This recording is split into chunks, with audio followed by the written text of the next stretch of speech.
the city is built above water, so it probably relies on the windmills to draw the water upwards. That's correct! The winds blow through Mondstadt all year, so this supply of water is very stable.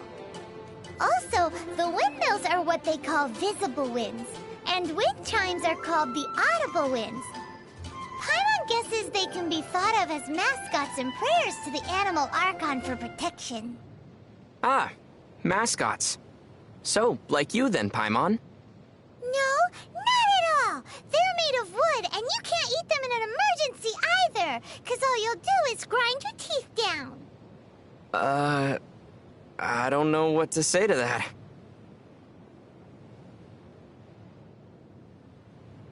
I've heard that if you give tavern owners a considerable tip, they'll be willing to give some information on the down low. You mean the angels share? But Master D-Luke seems like a very rich man. How big a tip is considerable anyway? Maybe I might have heard wrong. Or maybe I might have heard this rumor in another world. You sure have been to many worlds, haven't you? Cider Lake never freezes, no matter what time of year it is. The best apple ciders in Mondstadt can only be made using the fresh water from this lake. It really does taste great. Paimon could drink 2 big bottles in a second. Wow. With your size, I can't believe that you can drink that much liquid. And not explode like an animo slime. Paimon has a special stomach just for tasty drinks. A special stomach? I have so many questions about how this world works. About those books in the restricted section that Lisa mentioned. Have you ever wondered what sort of books might be kept in there? Perhaps it contains books not suitable for children. Huh? But the Boar Princess isn't in the restricted section. What could be more unsuitable for children than that? Paimon's curious. Paimon finds that hard work hardly works here in Mondstadt. Why do you say that? Just look at Huffman from the Knights of Favonius. He does his best at his duties every day. But the ever-relaxed Captain Kaya is his boss. But isn't Jean, who works the hardest, the acting Grand Master? Well, how about this then? Venti's the god of Mondstadt, and he's the laziest of them all. Sure would be nice to spend a night at the Goth Grand Hotel. Paimon thinks so too. The rooms are sure to be big and clean. Still, I've heard Mr. Goth say that they've had all kinds of strange problems ever since the Fatui moved in. The electro-sissons that their mages brought in attracted a lot of dust with static electricity, which ended up killing a lot of those sissons. Then, someone mixed up the mist grass pollen in the pepper, and the agents ended up brawling amongst themselves, each insisting that the other owed them money for wine. Hang in there, Goth Grand Hotel. Everyone says that Mondstadt is the land of the wind. But I wonder which direction the seasonal winds come from. Why don't we ask Venti? He'll probably just dodge the question with a or something. True. The Animal Archon is just a tone-deaf bard. What does he know about the wind? So here in Mondstadt, alchemy is practiced out on the streets? Is that so strange? In many of the worlds I've been to in the past, alchemy has always been a secretive art. Watching alchemy being practiced as a part of daily life is like being in a world where people have 3 stomachs. Paimon thinks only having one stomach is weird. Are you serious? What do you think? Tevat's day and night both seem particularly short. The skies here are full of stars, but they aren't the same as the ones seen from my home. I wonder if the fates of people from Tevat are also related to their constellations. Oh? Do you know how to read the stars too? That's thing. Not a lot of people outside Sumeru can do it. Paimon's curious. Come on, do a reading for me, quick! The night sky pictured on Paimon's cape flows with the light of many stars, and also of the deep ocean. The movement of these stars tells me that in, say, 7 days from now... In 7 days what? Something good or something bad might occur. Right. Your theory sounds as rock solid as a geoslime. And about as brainy, too. On the way back to Mondstadt after rescuing Dvalin, we finally got to see one of the 7 Archons, didn't we? It was interesting to see what kind of god he was. Haven't we known Venti for quite a while now? As Venti, yes. But still, this was the first time that we got to see him as the Animal Archon Barbados. Normally, he hides his true divinity behind the facade of a bard. What does freedom really mean when demanded of you by a god? That question that he asked Dvalin? I'm still contemplating that, you know? Mondstadt is full of wide plains and rolling hills.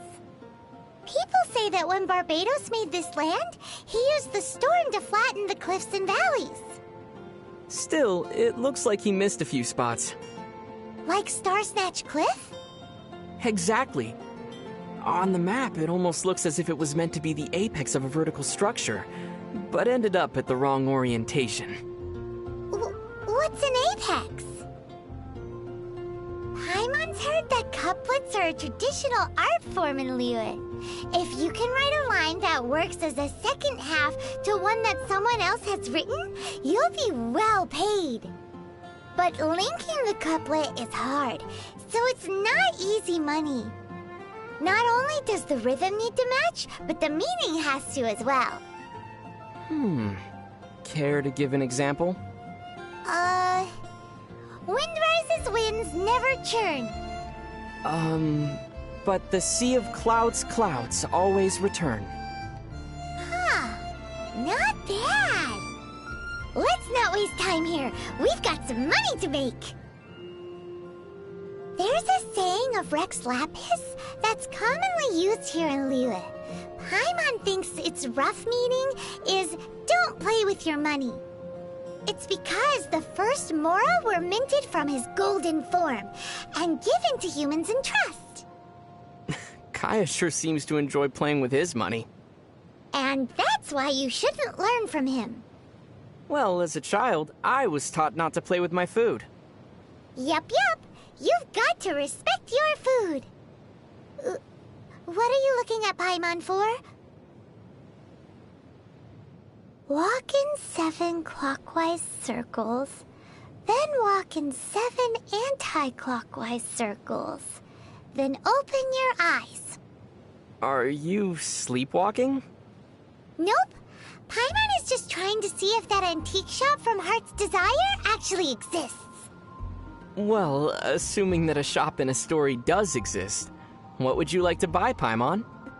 A slime creator. Does such a thing even exist?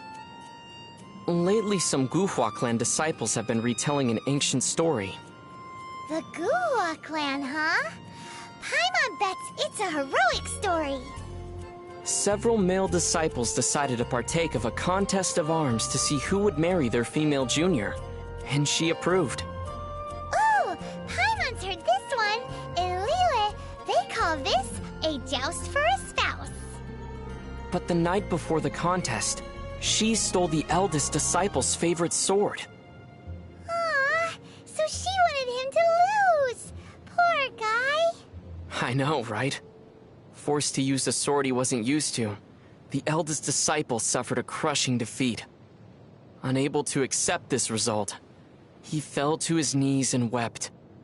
Oh no, he must have really loved her, right? In the end, he was forced to marry her in front of everyone. Wait, so the loser had to marry her?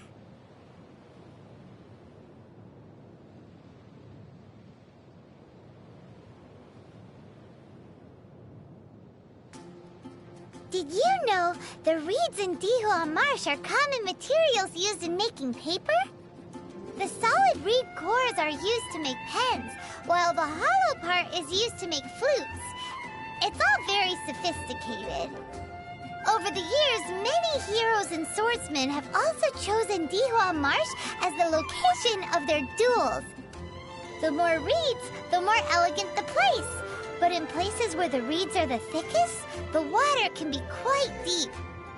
So there are a lot of unlucky duelists who fall in and drown while the duel is on. And what's my takeaway from all of this supposed to be?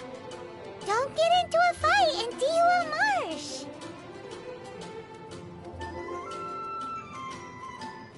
Paimon's heard that in Liyue, people call the crane the gentleman bird. And do you know why that is? Paimon's not quite sure. Well then, let me tell you the story of the lucky crane repaying its debts. A long, long time ago, there was a kind-hearted scholar who saved a lucky crane that had fallen into a trap. Later, on a cold winter's night, a beautiful maiden came to his door asking to lodge with him. The maiden shouldered a greatsword on her back and taught all that she knew of swordsmanship to the scholar, supervising him as he studied day and night. Wow! Once he had finished his training, he went out into the wilds with the maiden to do good and fight for justice. 10 years later, the lucky crane took the form of a gentleman and finally came to return the favor, but discovered the couple had already lived out a fortuitous life. And that is the story known as the gentleman's 10-year debt. Ah! Rumor has it that Jueyun Karst is the abode of the Adepti. Wow! The abode of the Adepti! Perhaps we'll meet the Adepti on those cloud-piercing mountain peaks. Wow! Meeting Adepti! But I wonder, how would one normally communicate with the Adepti? Wow! Communicating with Adepti! My emergency rations seem to be going bad. Best to consume them quickly. Ahem! Well, Paimon thinks that shouting from the mountaintop should work. That seems more like a way of getting the attention of a Hilichurl rather than an Adeptus. To think that the Geo-Archon had signed a contract with the Cryo-Archon. I wonder what the contents of their agreement were. Paimon doesn't care who you are. Making a deal with the Tsaritsa is super dangerous. Be that as it may. Since Morax is the god who understands the basis of contracts the best, he's definitely given this some thought. Well, that's true. Morax himself called it the contract to end all contracts. I trust that we will witness the truth and its denouement play out. Well, come to think of it, while Rex Lapis enjoys visiting his people in private, he only descends officially once every year. None of the other gods do this. Does Rex Lapis have any deeper intentions? I have my guesses. You see, those annual divine predictions have already captured the hearts of the people of Liyue too much. Round and around, they analyze and scrutinize every single word, finding limitless hidden meanings within them. What do you think would happen to Liyue if such predictions were available every day? Ah! Paimon gets it now. Paimon would be offering Rex Lapis's favorite snacks to him every day. If you could just get Mora straight from Morax's hands, who would ever need to do a day of honest work? You made some logical leaps, but that's basically how it is. If you want to adventure together with Benny's adventure team, you have to come prepared. Domains are very dangerous, so you should always take care to double and triple check your supplies in advance. Paimon's heard that the Adventurers Guild has compiled a list of 463 different ways of dying in these domains. If Bennett got you killed by accident, Paimon and Bennett would never forgive ourselves. Why am I the only one dying here? Well, that's because according to the numbers, Paimon can avoid 322 causes of death just by floating. I suddenly don't feel like exploring these domains. I've heard that Albert, being the leader of Barbara's fan club, sometimes gets bumps and bruises on purpose so he can go to the cathedral to see her. Paimon feels the Knights of Favonius should keep a closer watch on weirdos like that. But it seems that a month later, Albert discovered that Bennett was managing to see Barbara far more than he was. Well, Bennett does have the natural advantage when it comes to getting injured, after all. What is this? A Let's Bother Barbara contest? Barbara's really popular, isn't she? Well, she is the idol of the people of Mondstadt. Come to think of it, Paimon doesn't really know what an idol is. It's an occupation in which one's work is to be cute, be well-loved, and earn a boatload of mora. Isn't that the same thing as being a mascot? That's one way to put it. Lisa and Amber feel a bit like sisters. Huh? Why's that?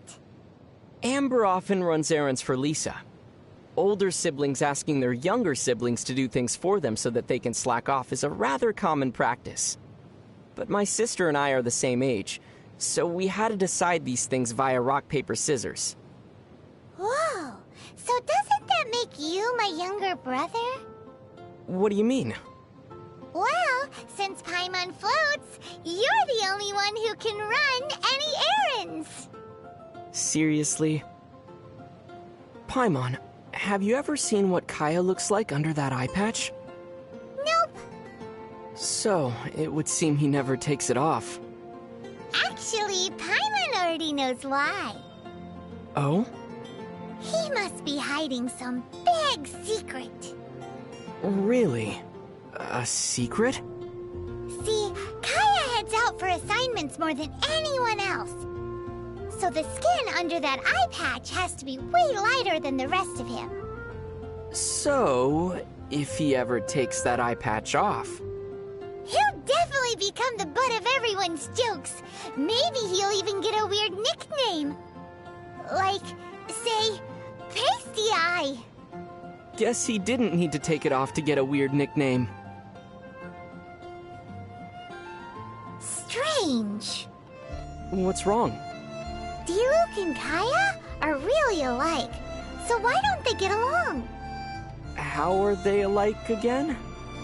Well, Kaya's the kind of guy who acts shady in the light of day, while Diluc is a shining beacon of justice in the dark of night. Don't you think that's kinda the same thing? I still don't see it. If one hilly churl could be, say, 3 wild boars, then how many hilly churls would it take to reach the fighting prowess of Master Jean and Master Diluc? Not sure. But if you heard the way everyone talks in Mondstadt, you'd know that Master Jean is the strongest. I'd say that if Diluc strikes first, Master Jean wouldn't be able to counter. Oh, she'd find a way. There's no way. Master Jean's elemental burst is really strong, you know. Yes, but that field would also make Diluc stronger. Paimon doesn't think Master Jean would even need her vision to take on Master Diluc because... Diluc would only need a beginner's greatsword to... This is so dumb. They both fight for Mondstadt, so they wouldn't come to blows. That's why Paimon likes your idea of measuring their fighting strength in number of hilichurls. Or, in Paimon's case, in fifths of a wild boar. You know what a brush is, right? Of course. Kinda like pens, but with animal hair at one end for calligraphy, right? That's correct. They say that finely made brushes sell for high prices among Liyue's merchants. So, would you like to make some too? Uh-huh. But wild wolves are too fierce, so we should use Razor's fur to make brushes instead. Razor's fur is all downy and soft. It'll definitely make great wolf fur brushes. We can make lots of Mora like this. Brushes made like that would conduct electricity. I'm not sure we could use them. Besides, Razor isn't a wolf, nor are wolf fur brushes made from actual wolf's fur. Huh? Why are they called wolf fur brushes then? Well, does Cider Lake look like it's full of cider to you? You have a point. Klee's a really interesting kid. All the knights seem to like her a lot too. You could even say they spoil her. I wonder who makes the better mascot, Paimon or Klee? Oh, wait, I forgot. Paimon's not a mascot. Paimon's emergency. Hey! Paimon knows exactly what you're going to say. That joke stopped being funny a long time ago. It's time for Paimon's Little Life Tips. Little life tips? In Mondstadt, if there's something you can't fix, or there's something you can't get clean no matter what you do, if you ever run into something you can't handle yourself, you just need to shout this name into the skies. Noah! And everything that's troubling you will be swept away in an instant. So this is one of the tricks to living in Mondstadt. Pretty impressive. Fischl makes a very unique impression, doesn't she? How so? Well, she travels together with a talking raven for starters. Well, I'm traveling with you. It's not all that different. Still, Oz can also translate for Fischl. You, on the other hand... What? Paimon's way better than some bird. How so? Well, at least Paimon doesn't need wings to fly. Speaking of Fischl, she also claims to be a visitor from another world. We're similar in that way. We even bring a pet along with us. Pet? Now wait just a minute here. But her raven, Oz, he looks cool and is polite to boot. More importantly, he can both scout and fight. Very useful indeed. Maybe I should make arrangements with Fischl to trade companions once in a while. For, say, a week or two at a time. It should be quite interesting. Hey! Doesn't Paimon get a say in this?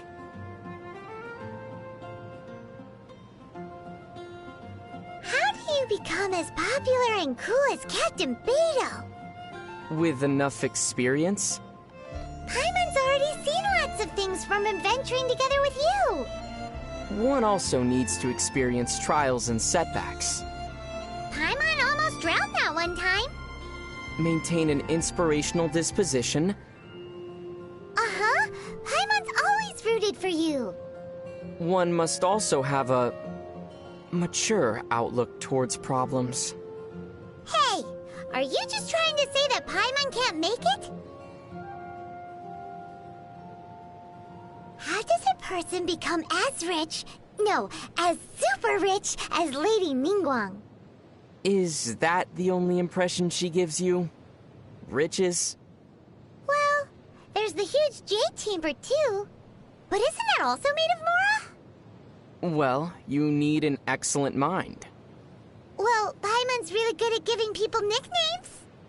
You need to be very familiar with the workings of the markets. A serving of Fisherman's Toast goes for 1,025 Mora, and no discounts, even on rainy days. You also need to be willing to work really hard. Okay, then. So, how do you make friends with a really rich person? Wait, you're giving up already?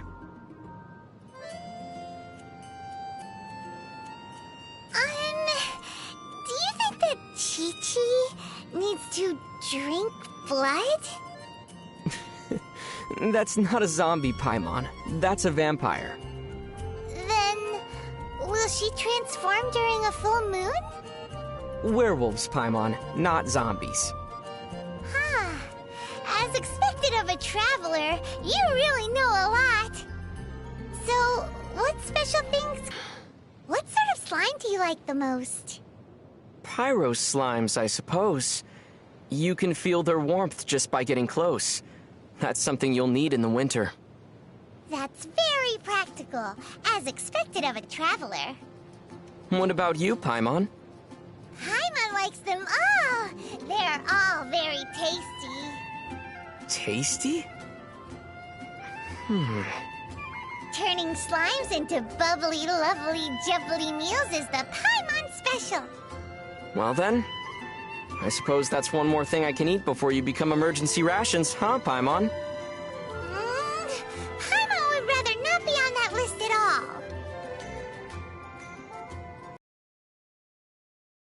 Do you think that we're too harsh on the hilly churls?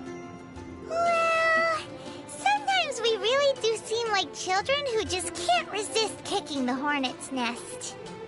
I think we're doing more than just kicking it. The Sleeper tribe... Paimon doesn't feel so good. What's the matter? Paimon hasn't opened a treasure chest in so long. If this keeps up... Ooh. If this keeps up, you'll one day get caught in a hunting trap with a single Mora as bait. Hey! Paimon floats, so that'll never work. Wow, we've really had a lot of good food recently, haven't we? You know what they say, have food, will travel. Won't you be unable to fly if you get fat? Nope, Paimon never gets fat. So Paimon demands more food. Ever eating, but never growing. Don't you fail as emergency rations, then? Yeah. Well, it sure doesn't look like you have any other candidates, so you'll have to make do with Paimon. Which do you like more, cats or dogs? I prefer Paimon. Aw, that's cheating. Wait, no, Paimon's not a pet. People say that if you put a star conch close to your ear, you can hear the whispers of the ocean.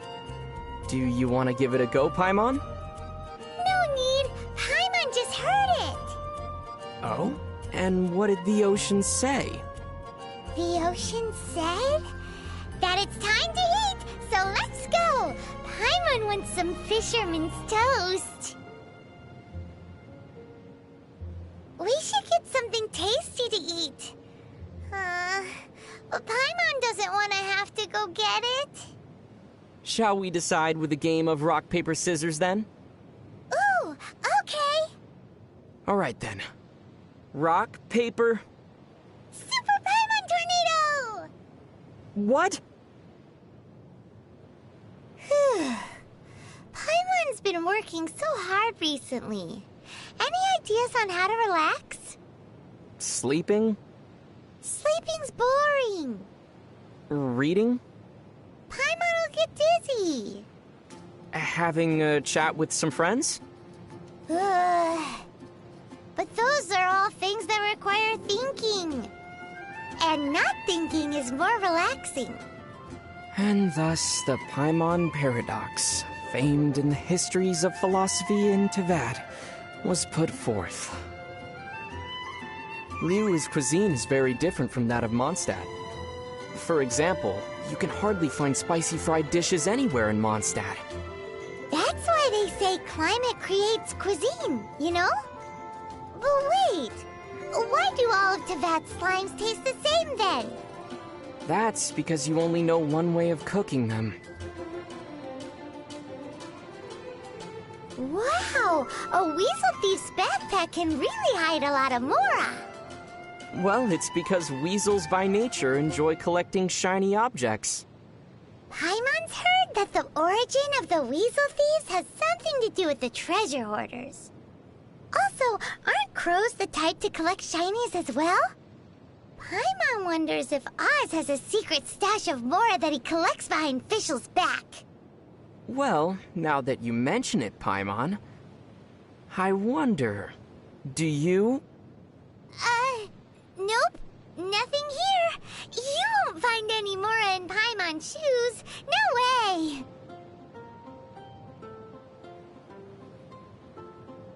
Paimon, have you ever read Vera's Melancholy before?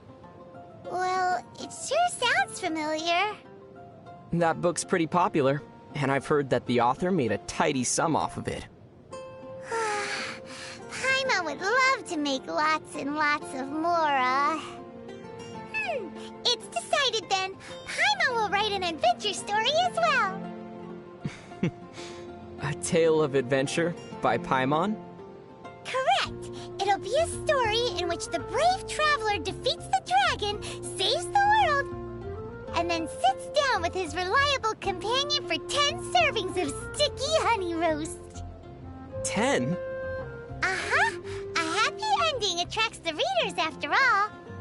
It's decided then. We'll call it Paimon's Happiness. Wait, what? Have you ever had one of those super scary nightmares? I've dreamed of falling through endless darkness without a wind glider. I've also dreamed of my sister walking away from me while I'm unable to catch up to her no matter how fast I run. She tells me that I've come too late. Oh, yours are quite different from the ones that Paimon's had. Paimon's scariest dream was being eaten by a super giant slime. Where do those treasure-chasing Seelie come from, I wonder? Maybe they grow out of the ground. Or maybe they fall from trees. Well, Paimon doesn't know where they come from, but where there are Seelie, treasure's not far away. Still, why do I feel a certain sadness every time they touch those treasures? No, it's probably just my imagination. Well, if you don't want the treasure, Paimon can hang on to it for you, free of charge. Has anyone left a big impression on you during our recent travels? For Paimon, that's Sarah. Timmy. Huh? Why him? His face comes to mind every time I've eaten a sweet madame recently. Really makes it hard to chow down. You learn new things so quickly. You've already got such a good grasp of Tevat's language. You're a good teacher, Paimon. Who knows? Maybe the quality of your nasty nicknames will improve someday. What monster made the deepest impression on you? Monsters, huh? Probably ruin guards. Does a ruin guard really count as a monster? It's more like a machine. Paimon thinks that you can call anything that causes us trouble and needs to be defeated a monster. Just like how we call anything that can be hunted prey. Is that so? Well then, I think I'm finally able to classify you now, Paimon. Huh? What do you mean? You can be hooked and reeled in. Therefore, you're a fish. Hey, do that again! You know, that thing! Which one? The one where you make your weapon disappear with a swish, and then whoosh! You make it appear behind your back again! Oh, that? Haven't you seen that a ton already? But Paimon hasn't figured out how you do it yet. Could you explain it? Well, can you explain how you suddenly appear in front of me and then disappear just as suddenly? Well, Paimon seems to have always been able to do this, but Paimon doesn't know how. Precisely. I believe that the art of putting my weapon away follows the same principle. Maybe it's this similarity that makes us such good friends? What do you think of treasure chests? I believe that they were left behind by great travelers who once passed this way. Every time I open one and look at its contents, I can feel a certain kinship with those who came before. And that's how you get adventure experience. Look into Paimon's eyes. Something the matter? Kaya said that people's eyes will betray them. He can tell if someone is telling the truth or not just by looking into their eyes. Huh. Paimon loves fisherman's toast. That should be the truth. Well, that's also because you love everything that can be eaten. Speaking of looking into people's eyes, I remember one gaze that left a particularly deep impression on me. Whose gaze was that? A ruin guard's. Really made me want to poke its eye out.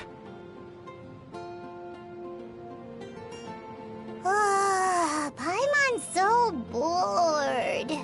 So tired. Well, since we're bored either way, want to imitate the other knights for fun? Huh? Isn't that a bit disrespectful?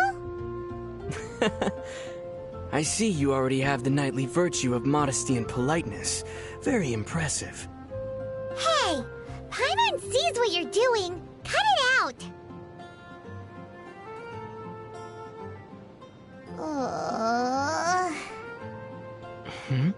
Are there pigeons around? No. Paimon's just hungry. What Paimon needs right now is a traveler who can whip up some delicious sticky honey roast. So, who's gonna be the lucky traveler? Hmm?